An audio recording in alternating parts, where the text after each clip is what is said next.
Today is Wednesday, March 29th, 2017, and we're here at Boston's Logan Airport with Larry Ryan, Senior Director of Sales for the U.S. market for Lufthansa Group. Thanks for being with us, Larry. Thanks so much for being with us.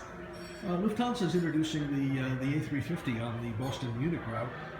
What innovations does this bring to both passengers and the industry in general?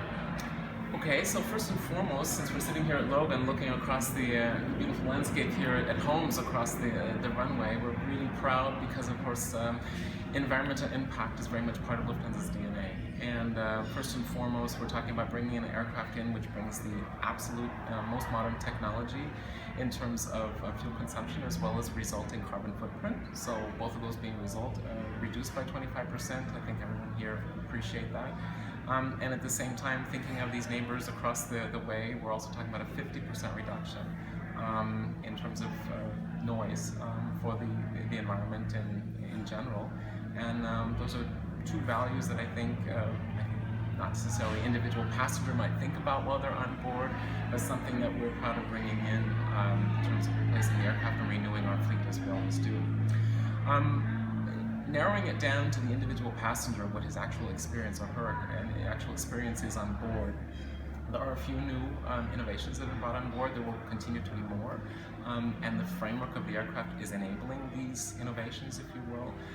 Just to take a couple examples, the lighting settings are really designed so unique to Lufthansa.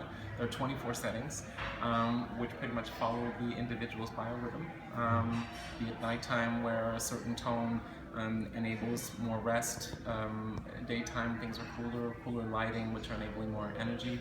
I'm not the expert in all of this, but we do have experts that have spent a great deal of time on it, and I've been taught the ropes. So that's something we're really proud of. Maybe since we're also here talking in Boston in a student market, obviously younger generation, high volume passengers traveling this side of the millennial generation here. Something unique to Lufthansa will be the companion app. So just imagine for a moment, up to 6 weeks prior to departure, you download an app then onto your own device, and anytime then up until the day before departure, you decide what your onboard entertainment is going to be. So you set those settings, and the moment you sit in your seat and then plug in your device, your content is then available on your in-seat video according to what you ordered on the app. So that's just kind of an idea of the direction we're going in terms of personalization, enabling individuals to really to customize their own experience on board rather than one size fits all as we had in the past. At the same time, on the hardware side, screens 2 inches larger than the previous generation was. We've installed sort of a service center where, with U.S. regulations, people are not supposed to be congregating around the restrooms, etc. Well, now this is an area where one can congregate, stretch your legs, grab a snack, something to drink, something that's built into the aircraft that we didn't have in the past. So just a few examples of things that we've brought into the new generation aircraft. Thank you. With new lounges, and we're in a beautiful lounge today, and in-flight connectivity, the app that you described, Lufthansa is changing the value proposition for premium class flyers and even economy class flyers. What future improvements can we look for? Well, the investments you're seeing today are all, I think, examples of what we've deemed as the year of digitalization and a trend in personalization.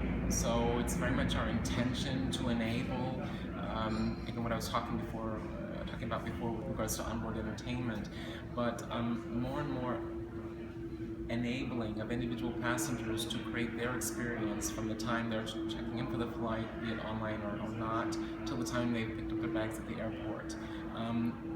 We're employing more and more technology which is looking at the individual travelers' needs, desires, wants, which definitely are different across the gamut in terms of what type of travel we're talking about, and enabling that person. The example was the onboarding entertainment, but that will be broadened to ground services, transit programs, for example, at our hubs in Europe and our home markets, enabling them to customize those experiences en route.